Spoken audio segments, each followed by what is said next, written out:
दिल्ली का एक एरिया है बुरारी, न ज्यादा पॉश न ज्यादा बैकवर्ड, मिडिल क्लास फैमिलीज, छोटी दुकानें, नॉर्मल जिंदगी। यहीं पर है संत नगर, और संत नगर के अंदर ही है एक 3 मंजिला घर, हाउस नंबर C10। इस घर में रहता है चुंदावत परिवार। परिवार में थे नारायण देवी, परिवार की सबसे बड़ी मेंबर, उनके 2 बेटे बनीश और ललित। बनीश की पत्नी और बच्चे थे, ललित की पत्नी टीना भी थी, और कुछ और भी फैमिली मेंबर्स थे। टोटल 11 लोग थे।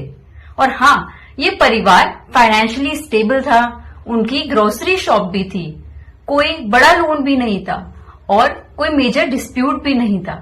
सब कुछ नॉर्मल लगता था, पर नॉर्मल सिर्फ बाहर से ही था। इस कहानी का एक इम्पोर्टेंट कैरेक्टर भी है, ललित चुंदावत। क्वाइट, सॉफ्ट स्पोकन, ज्यादा बोलता भी नहीं था। 2007 में ललित के साथ एक एक्सीडेंट होता है।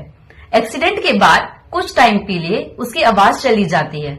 डॉक्टर कहते हैं कि ये कोई फिजिकल इशू नहीं है, साइकोलॉजिकल शॉक है, और यहीं से चीजें बदलने लगती हैं। ललित धीरे धीरे कहने लगता है कि उस पर उसके मरे हुए पिताजी की छाया आती है।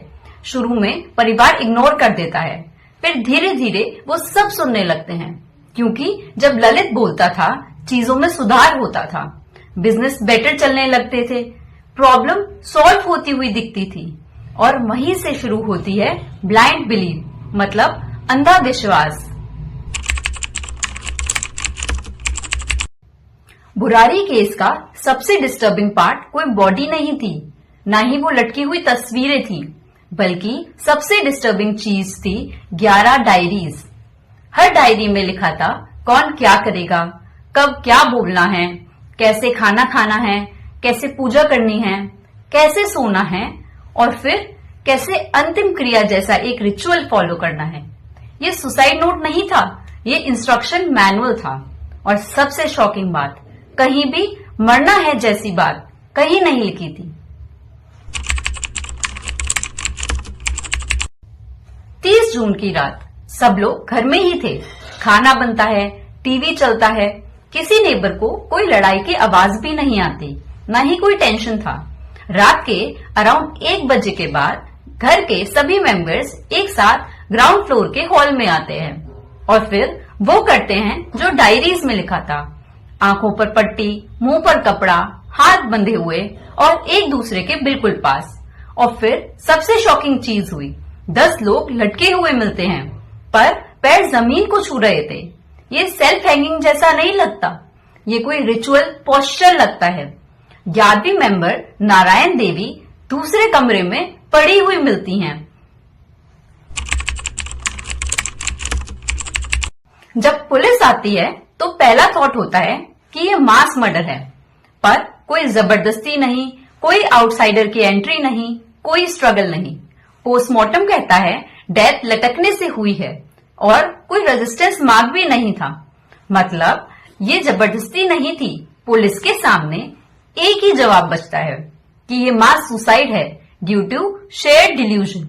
इस कंडीशन को कहते हैं फोली अ ड्यू।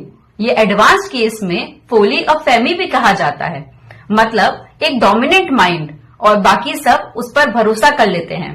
ललित डोमिनेंट था और परिवार इमोशनली डिपेंडेंट। धीरे धीरे सभी ने क्वेश्चन करना बंद कर दिया, लॉजिक ढूंढना बंद कर दिया, और सिर्फ फॉलो करना चालू कर दिया।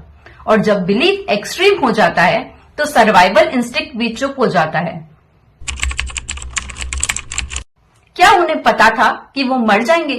इस केस का सबसे हैवी सवाल, और आंसर नहीं। डायरीज क्लियरली कहती हैं सब ठीक हो जाएगा, पिताजी बचा लेंगे, बाद में बंधन खोल देना। उन्हें लगा कि ये एक टेम्पररी रिचुअल है, उन्हें लगा कि टेस्ट पास कर रहे हैं, पर उन्होंने ये नहीं समझा कि ऑक्सीजन जब खत्म हो जाता है तो दिमाग डिसीजन लेना भी बंद कर देता है। 1 जुलाई 2018 सुबह का टाइम, एक नेबर जब दूध लेने आता है, घर का गेट खुला हुआ पाता है। वो अंदर झांकता है और चीखने लगता है। अंदर सब लटके हुए थे। पुलिस आती है, मीडिया पहुंच जाती है, और कुछ ही घंटों में बुरारी केस ब्रेकिंग न्यूज बन जाता है। टीवी स्क्रीन्स पर सिर्फ एक ही सवाल घूम रहा था, एक पूरा परिवार ऐसे कैसे कर सकता है।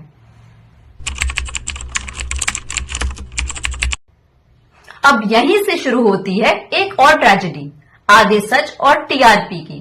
कुछ चैनल्स बोलते हैं तांत्रिक रिचुअल था, भूत का साया था, किसी ने ब्रेन वॉश किया था। कुछ लोग कहने लगते हैं ललित ने सबको मार दिया, ये मर्डर था, सुसाइड नहीं।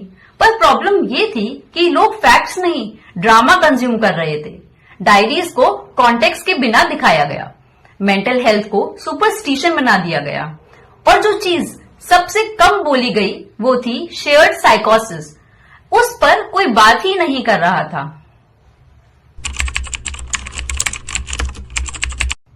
दिल्ली पुलिस ने इस केस को ऑलमोस्ट 2 साल स्टडी किया।